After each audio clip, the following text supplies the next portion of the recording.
स्वागत है दोस्तों आप सभी का डिजिटल मैथ्स क्रांति में। आज हम क्लास 12th का चैप्टर नंबर 8 शुरू करने जा रहे हैं, जो कि है अवकलज के अनुप्रयोग का। हाँ दोस्तों, एप्लीकेशन ऑफ डेरिवेटिव्स। तो जैसा कि इसके नाम से स्पष्ट हो रहा है कि इस चैप्टर के अंदर हमने जो इससे पहले वाले चैप्टर के अंदर जो अवकलन सीखा था, उसका हम अपने दैनिक जीवन के अंदर उपयोग कैसे कर सकते हैं या कहाँ कहाँ डेरिवेशन का उपयोग होता है, वो चीज़ हम सीखने वाले हैं। तो दोस्तों, बहुत ही इंटरेस्टिंग चैप्टर है ये अपने आप के अंदर। तो बिना समय गवाए करते हैं स्टार्ट।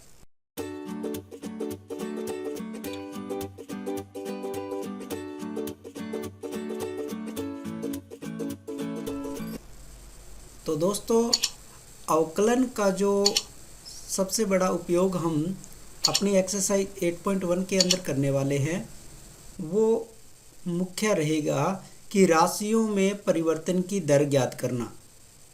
आगे वाली एक्सरसाइज के अंदर आप ज्ञात करोगे कि कोई हमें वक्र दे रखा है, तो उसके ऊपर हमें स्पर्श रेखा का समीकरण कैसे ज्ञात करना है, या विलंब का समीकरण भी अवकलन की सहायता से किया जा सकता है। या आपका जो वक्र दे रखा है, वो वक्र किसी स्पेशल रेंज के अंदर कहाँ ह्रासमान है और कहाँ वर्धमान है। ये सारी चीज़ें हम इस चैप्टर के अंदर पढ़ेंगे। तो आज की इस वीडियो के अंदर हम राशियों में परिवर्तन की दर किस प्रकार से इसकी सहायता से ज्ञात की जाती है, वो सीखेंगे। दोस्तों, राशियों में परिवर्तन की दर का मतलब क्या है कि हमने जो 7 नंबर चैप्टर के अंदर प्राचाल के रूप में अवकलन करना, वहाँ पे जो सीखा था, वो यहाँ पे हम काम में लेंगे। उसमें क्या होता था दोस्तों कि जैसे हमें कोई दो फलन दिए होते थे किसी प्राचाल के रूप में, उसकी सहायता से हम किसी भी फलन में उस प्राचाल के सापेक्ष अवकलन ज्ञात कर सकते थे, या दोनों फलनों का आपस में एक दूसरे के सापेक्ष डेरिवेशन हम निकाल सकते थे। अगर हम उसको थोड़ा सा रिवाइज करें, तो मान लो मेरे पास v और r प्राचाल t के अंतर्गत मेरे को कोई फलन दे रखे हैं। तो हम क्या कर सकते हैं कि मैं निकाल सकता हूँ dv अपॉन dr निकाल सकता हूँ। कैसे कि dv upon dt dot dt upon dr। एक तरफ से आप इसको देखो तो जैसे dt से dt कैंसिल होगा तो dv अपॉन dr आ जाएगा। इसका यूज हम कैसे करेंगे? अब सवाल के अंदर हमें इसमें से कोई एक मान हमें दिया रहेगा, ठीक है। पहले तो हमें v और r को, जो दोनों फलन होंगे, उसके लिए हमें कोई एक इक्वेशन दी होगी, या फिर हमें इक्वेशन दी गई जो जानकारी है उसके द्वारा हमें बनानी होगी। और उसमें से एक का हमें कोई भी, जैसे किसी एक का वो जो परिवर्तन की दर है वो हमें बता रखा होगा, और दूसरा परिवर्तन हमें निकालना होगा। तो इसको ज़्यादा अच्छी तरह से समझने के लिए हम क्या करते हैं, पहला सवाल लेते हैं। जैसे जैसे हम सवाल करते जाएंगे आपको समझ में आता जाएगा। क्वेश्चन नंबर फर्स्ट में दिया है, वृत्त के क्षेत्रफल में परिवर्तन की दर इसकी त्रिज्या r के सापेक्ष ज्ञात करनी है, जबकि r 3 सेंटीमीटर है तथा r 4 सेंटीमीटर है। तो इसके लिए दोस्तों हमें बेसिक जानकारी जो है वो होनी चाहिए। अब वृत्त के क्षेत्रफल में परिवर्तन की दर निकालनी है। अगर मैं वृत्त का क्षेत्रफल, वृत्त का क्षेत्रफल, यहाँ पे मान लूँ कि मान लो S है ना, वृत्त का क्षेत्रफल आपका S है, वो S मान लूँ, और त्रिज्या यहाँ पे R दे ही रखी है। तो वृत्त का क्षेत्रफल का फॉर्मूला हम जानते हैं क्या होता है। वृत्त का क्षेत्रफल का फॉर्मूला यहीं लिख दूँ, पाई R स्क्वायर होता है। ठीक है, इसको मैं ब्रैकेट में ले लेता हूँ, इस माना को लिखने की जरूरत नहीं है। वृत्त का क्षेत्रफल, इस एक्सरसाइज के अंदर हम क्या करेंगे, क्षेत्रफल को नॉर्मली S लेंगे, आयतन को हम V मान के चलेंगे। ठीक है, ये एक स्टैंडर्ड मतलब इसी प्रकार से लेके चलते हैं। बाकी आप कोई और भी लेके चल सकते हो, कोई बाउंडेशन नहीं है। तो ये हमारे पास एक रिलेशन है कि आपका जो S है वो पाई R स्क्वायर हमें रिलेशन दे रखा है। तो हमें यहाँ पे सवाल में ज्ञात क्या करना है, वृत्त के क्षेत्रफल में परिवर्तन की दर, यानी कि हमें इसमें निकालना है S में परिवर्तन की दर R के सापेक्ष निकालनी है। तो dr फाइंड करना है, ds/dr, ये हमें ज्ञात करना है। और हमें दिया क्या है, हमें दे रखा है इसने R का मान दे रखा है कि R जब 3 सेंटीमीटर हो, और दूसरी कंडीशन दे रखी है कि R बराबर 4 सेंटीमीटर हो। तो हम पहली कंडीशन करते हैं कि जब R बराबर 3 सेंटीमीटर होगा। तो सबसे पहले मैं इक्वेशन ले लेता हूँ कि S equal to pi R square. अब मैं इसका R के सापेक्ष अवकलन करता हूँ। R के सापेक्ष अवकलन करने पर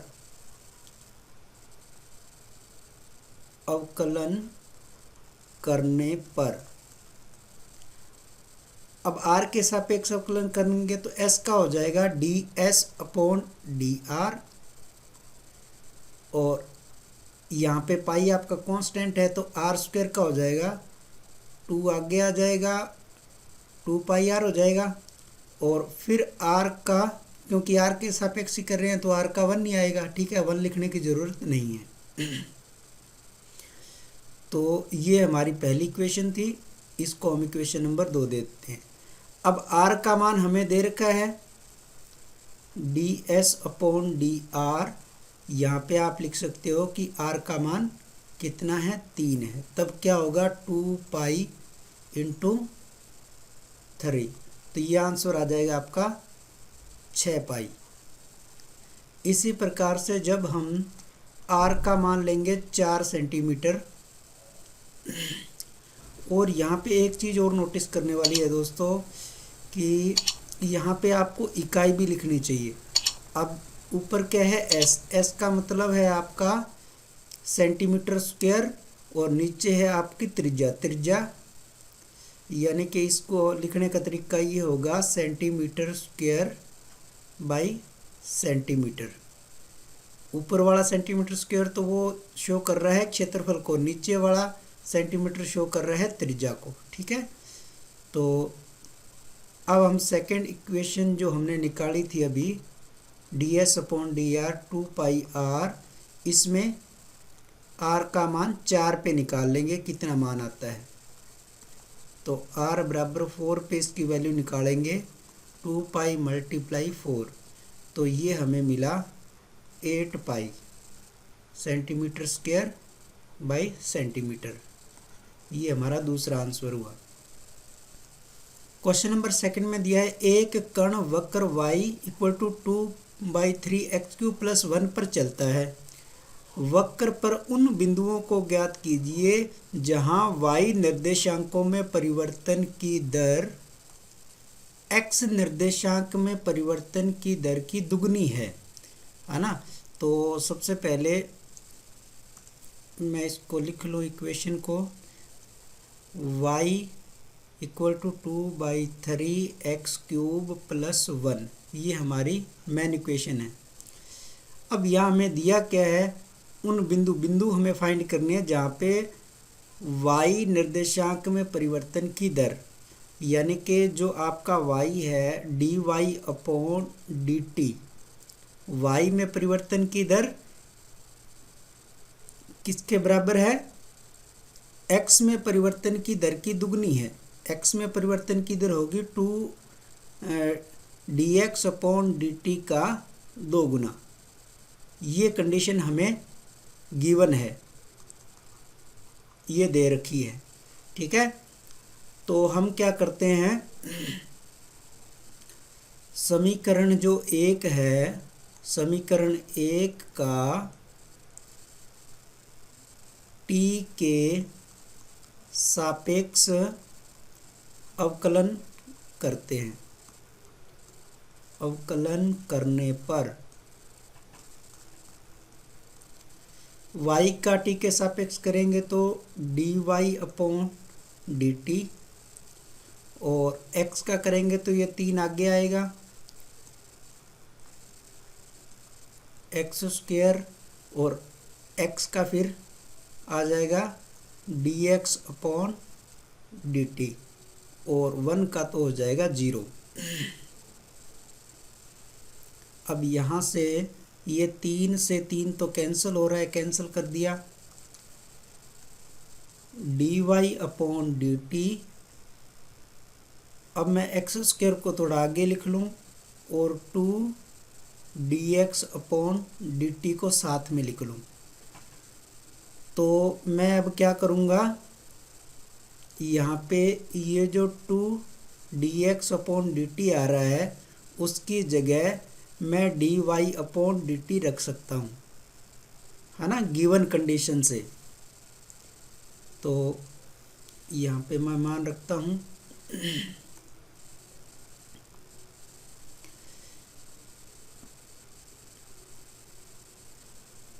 dy upon dt x² dy upon dt। अब यहाँ पे dy अपॉन dt दोनों तरफ से डिवाइड करेंगे तो क्या हो जाएगा, कैंसिल। तो ये आ जाएगा आपका, ये पार्ट कैंसिल हो गया, हमारे पास बचा 1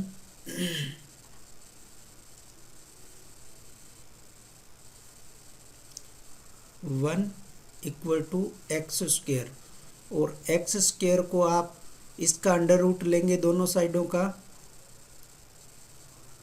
तो हमें रिजल्ट प्लस माइनस में मिल जाएगा, प्लस माइनस 1। x का मान क्या आया, प्लस माइनस 1। ये जो दोस्तों प्लस माइनस 1 आया है ये इस अंडर रूट की वजह से नहीं आया है, ये ध्यान रखना है, ये स्क्वायर रूट की वजह से आया है, जो x का स्क्वायर था उसकी वजह से आया, ये मैं आपको पहले भी बता चुका हूँ। अब x के हमें 2 मान मिल गए, और हमारी जो इक्वेशन है, इक्वेशन हमारी ये थी 2/3 x³ + 1। तो x बराबर 1 पर y का मान ढूंढ लेते हैं, क्योंकि हमें वो पॉइंट बताना है, इसलिए x बराबर 1 पर हम y का मान निकालेंगे।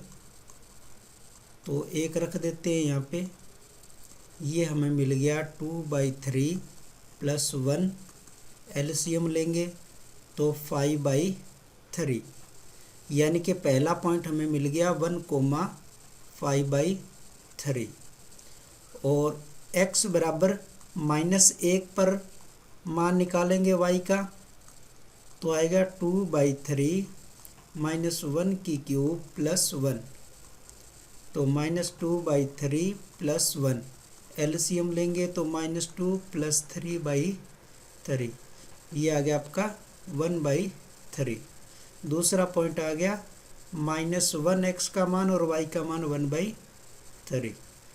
तो ये 2 आंसर, एक ये पॉइंट आ गया और एक दूसरा ये पॉइंट आ गया। क्वेश्चन नंबर 3 में दिया है, एक 13 मीटर लंबी सीढ़ी दीवार के सहारे झुकी हुई है, सीढ़ी के पाद को 1.5 मीटर पर सेकंड की दर से जमीन के सहारे दीवार से दूर खींचा जा रहा है। सीढ़ी को नीचे से दीवार से दूर की तरफ खींचा जा रहा है। सीढ़ी और जमीन के मध्य का कोण किस दर से परिवर्तित हो रहा है जबकि CD का पाथ दीवार से 12 मीटर दूर हो। तो पहले अपने इसका एक डायग्राम बना लेते हैं। अगर यहाँ पे मैं ये दीवार मान लूँ और ये CD मान लूँ, तो CD की लंबाई मुझे दे रखी है 13 मीटर और ये इसकी CD के पाद की इससे दूरी है। अब हमें ये दे रखा है कि ये जो CD का नीचे का पाद है ये 1.5 मीटर पर सेकंड के हिसाब से दूर खींचा जा रहा है। ये दूरी मैं अगर x मान लूँ, ठीक है, इस दूरी को x मान लूँ और फिर इस दीवार की ऊंचाई को y मान लूँ, तो हम जानते हैं कि ये एक समकोण त्रिभुज है और हमें यहाँ थीटा दे रखा है, उस थीटा में परिवर्तन की दर ज्ञात करनी है। तो इस समकोण त्रिभुज के अंदर पहली कंडीशन तो हमें ये मिलेगी कि x square plus Y square equal to 13 का स्क्वायर, यही होगा, है ना, लंब का स्क्वायर प्लस आधार का स्क्वायर इक्वल टू कर्ण का स्क्वायर। तो ये हमें मिल गया। अब दूसरी सिचुएशन इसने ये दे रखी है कि जब CD का पाथ दीवार से 12 मीटर दूर हो, यानी कि x का मान भी एक तरह से हमें दे रखा है कि हमें इसका जो थीटा में जो निकालना है परिवर्तन, वो कब निकालना है, जब x हमारा जो है 12 हो। तो x 12 होगा तो यहाँ से मैं y का मान निकाल लेता हूँ। ये हो जाएगा 169 और 12 का स्क्वायर, तो 169 माइनस 144 और अंडर रूट में अगर लगा दूँ यहाँ पे तो ये मेरे पास आ जाएगा 25 ना, 25 और मुझे मिला y का मान 5। अब यहाँ पे प्लस माइनस 5 लेने का लॉजिक नहीं है क्योंकि नेगेटिव जो डिस्टेंस है वो हो नहीं सकती, इसलिए हम प्लस ही लेंगे। y का मान कितना आ गया 5, ठीक है। ये 5 मीटर है, ये 12 मीटर है और ये 13 मीटर है। तो अब देखो हमें इसके अंदर जो थीटा में परिवर्तन की दर ज्ञात करनी है, तो हमें कोई ऐसा रिलेशन लेना है जिसमें थीटा इंक्लूड हो जाए। तो थीटा को मैं अगर x और 13 को देखूं, यानी कि आधार और कर्ण में कोई रिलेशन बनाना चाहूं, तो मुझे पता है कि ऐसा रिलेशन कोस थीटा में होता है ना। कोस थीटा बराबर आएगा आपका आधार बटा कर्ण। आधार आपका है x और कर्ण है आपका 13, ठीक है। ये यानी कि हमें रिलेशन मिल गया cos theta equal to x/13। तो अब मैं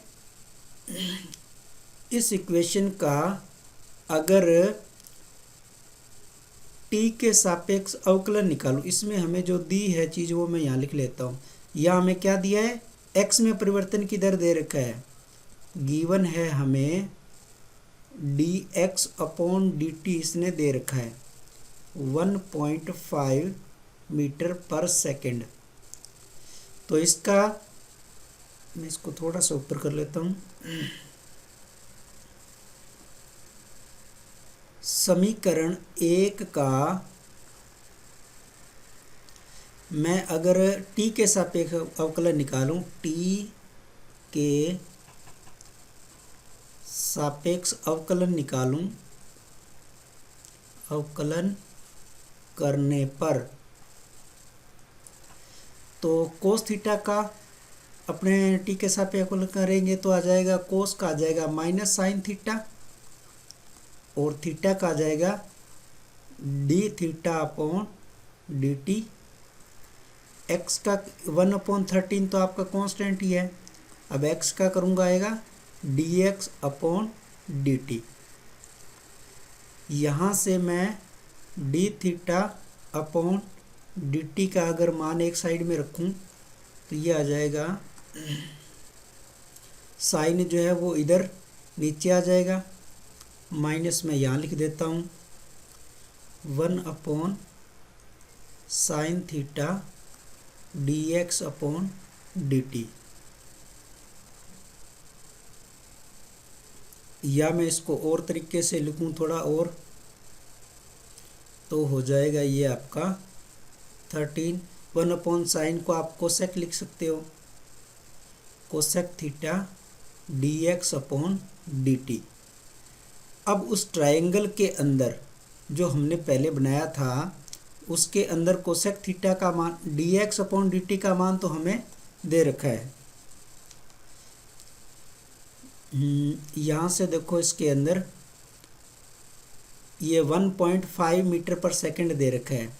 इसके अंदर मैं कोसेक थीटा का मान निकालूं, कोसेक थीटा, तो वो हो जाएगा आपका 13/5, या साइन का निकाल लो, 5/13 का अपोजिट कर देंगे, एक ही बात है। तो ये दोनों मान मैं वहाँ नीचे रख देता हूँ, -1/13 कोसेक आ गया 13/5, और इसका हमारे पास यहाँ मैं तो डॉट की जगह मल्टीप्लाई लगा लेता हूँ क्योंकि वहाँ ऊपर 1.5 है, इसको अलग करने के लिए ना। तो ये 13 से तो आपका 13 कैंसिल हो गया, और अगर डेसिमल को हटाऊं मैं, नीचे 10 लगाऊं, तो 5 की टेबल से 3 पे कैंसिल हो गया। मेरे पास आंसर बचा 3 माइनस का 3/10, ठीक है। अब ये आएगा किस में, देखो इसको d(θ/dt) है अपने पास, क्या है, d(θ/dt). तो ये आपकी वैल्यू आएगी, थीटा जो होती है वो रेडियन में आएगा, रेडियन बाई सेकंड, ठीक है, रेडियन बाई सेकंड। अब ये यहाँ पे रेडियन में ही क्यों आया, क्योंकि आपको मैंने पहले भी बताया था कि कैलकुलस के अंदर हम ज़्यादातर जो एंगल लेते हैं वो रेडियन में लेके चलते हैं, है ना।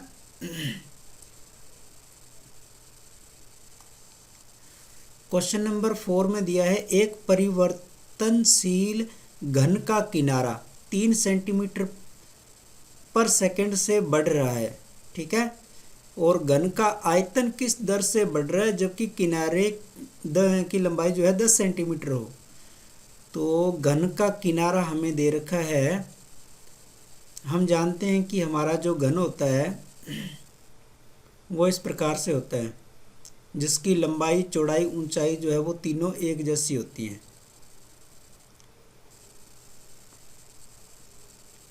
इसका हमें किनारा दे रखा है ना, वो कितनी दर से बढ़ रहा है। किनारे को अगर एक बार मैं x मान लूं, ठीक है, तो हमें यहाँ दे रखा है किनारा इसका बढ़ रहा है 3 सेंटीमीटर पर सेकंड की दर से।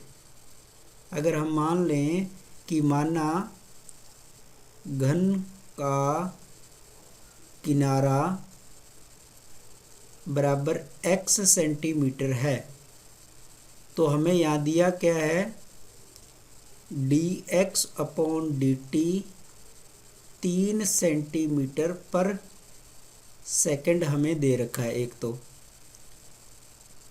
और हमें पूछा क्या है, घन का आयतन किस दर से बढ़ रहा है। आयतन को हमने आपको मैंने पहले बताया था कि आयतन को हम v मान के चलते हैं और क्षेत्रफल को s।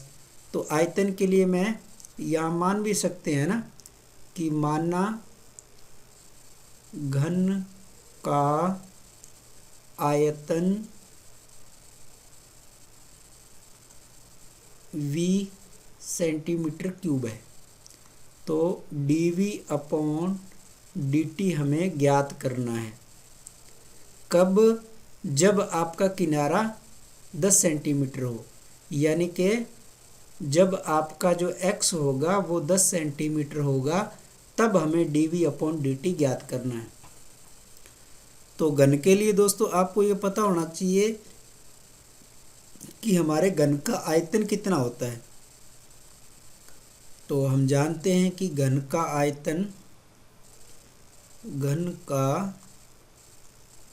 आयतन बराबर होता है भुजा की क्यूब, है ना, भुजा की पावर 3 होता है। आयतन के लिए हमने v लिया और भुजा हमने मान ली x, तो इसकी पावर 3। ये हमारे पास मेन इक्वेशन आ गई। अब इस इक्वेशन का हमें t के सापेक्ष अवकलन करना है। तो t के सापेक्ष अपने अवकलन करेंगे तो आ जाएगा dv अपॉन dt, x का करेंगे तो आएगा 3x² dx अपॉन dt। तो मुझे dx अपॉन dt का मान दे रखा है और x का मान भी मुझे दे रखा है कि 10 पे मान निकालना है। तो ये तो बहुत ही सिंपल हो गया, है ना। यहाँ पे हम लिख देंगे कि इसका मान हमें निकालना है कब, जब x बराबर आपका 10 है। या इसको लिखने की जरूरत नहीं है, आप डायरेक्ट इसमें मान रख दो। 3x की जगह आ जाएगा 10 का वर्ग और dx अपॉन dt का मान हमें दे रखा है 3। तो ये आ जाएगा हमारा 900। अब आपकी इकाई क्या आएगी, ऊपर है dv का मतलब ऊपर आयतन दे रखा है, सेंटीमीटर में है तो आएगा सेंटीमीटर की पावर 3 ओब्लिक, नीचे टाइम है, टाइम हमें सेकंड में दे रखा है तो आएगा सेकंड। ये हमारा आंसर है। तो दोस्तों आप देख रहे हो कि क्वेश्चन जो है बहुत ही इंटरेस्टिंग है और बड़ी आसानी से हो रहे हैं। हमें थोड़ी बहुत यानी कि बेसिक जानकारी पता होनी चाहिए और अवकलन करना तो हमें आता ही है। और हाँ दोस्तों, अगर आप लोग मेरे इस YouTube चैनल पे पहली बार आए हो तो प्लीज़ आप इस चैनल को सब्सक्राइब कर लें और अपने दोस्तों के साथ इसे ज़रूर शेयर करें। तो बढ़ते हैं अपने नेक्स्ट क्वेश्चन की तरफ। क्वेश्चन नंबर 5 में दिया है एक गुब्बारा जो सदैव गोलाकार रहता है। गुब्बारे को मान लिया है कि वो एक हमेशा गोल ही रहता है। एक पंप द्वारा 900 सेंटीमीटर क्यूब, यहाँ इसकी इकाई से पता लग रहा है कि ये क्या है, यानी कि आयतन दे रखा है 900 सेंटीमीटर क्यूब गैस प्रति सेकंड भरकर फुलाया जा सकता है ना, प्रति सेकंड। यानी कि ये आपको आयतन में परिवर्तन की दर दे रखी है, फुलाया जाता है। गुब्बारे की त्रिज्या के परिवर्तन की दर हमें ज्ञात करनी है जब त्रिज्या हमारी 15 सेंटीमीटर। तो सबसे पहले हम यहाँ जो गिवन है उसको लिख लेते हैं। आप यहाँ पे इसको थोड़ा सा नोटिस करके देख सकते हो, 900 सेंटीमीटर क्यूब गैस प्रति सेकंड, इसका मतलब हमें dv अपॉन dt दे रखा है 900। ये चीज़ हम यहाँ पे लिख लेते हैं, दिया है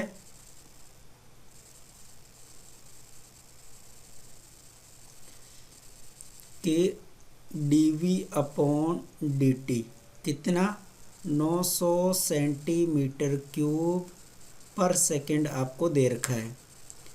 और हमें क्या करना है, हमें करना है त्रिज्या, गुब्बारे की त्रिज्या के परिवर्तन की दर, त्रिज्या में परिवर्तन की दर हमें निकालनी है जब त्रिज्या आपकी कितनी हो, 15 सेंटीमीटर हो। ज्ञात करना है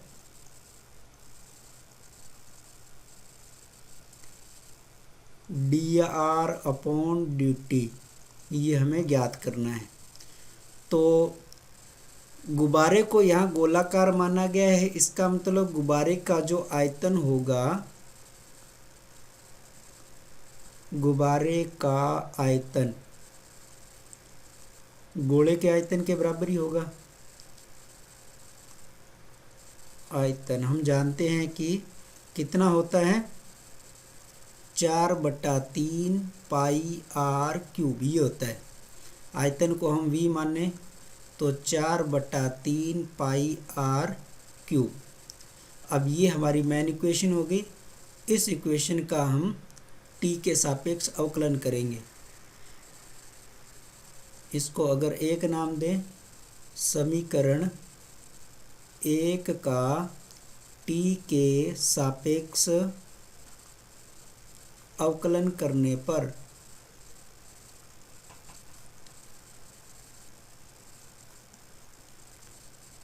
v का आ जाएगा dv/dt 4/3 पाई तो है ही, r का करेंगे तो पावर 3 आगे आएगी r², और r का फिर करेंगे तो आएगा dr/dt। यहाँ से 3 तो आपका कैंसिल हो जाएगा, और अब मुझे dr/dt निकालना है, तो बाकी सबको मैं इधर ले आता हूँ। dv/dt, तो ये सारा इधर नीचे ही आ जाएगा 4πr² dr/dt। dv/dt का मान हमें दे रखा है, इसको थोड़ा आप ऊपर करके देख सकते हो। dv/dt दे रखा है 900 सेंटीमीटर क्यूब पर सेकेंड और त्रिज्या है 15। तो dv/dt का मान लिख दिया 900 4π, और r का मान दिया है 15, तो 15 का स्क्वायर बराबर dr/dt, ये नीचे वाला t है।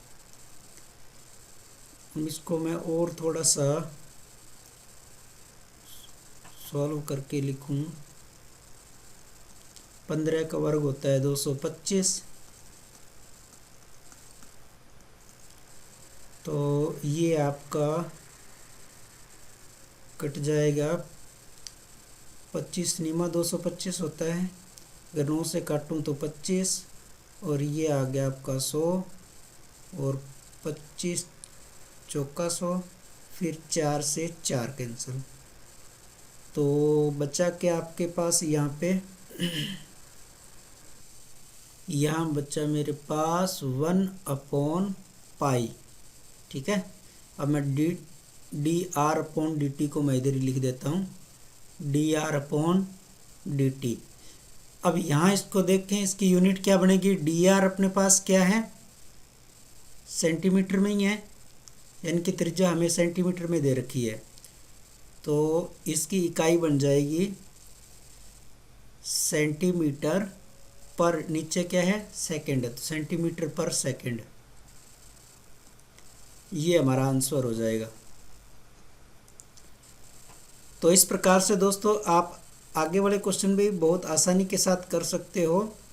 आज की वीडियो में बस इतना ही, मिलेंगे नेक्स्ट वीडियो के अंदर, जिसके अंतर्गत हम अगले वाले जो क्वेश्चन हैं वो लेंगे। तो धन्यवाद दोस्तों।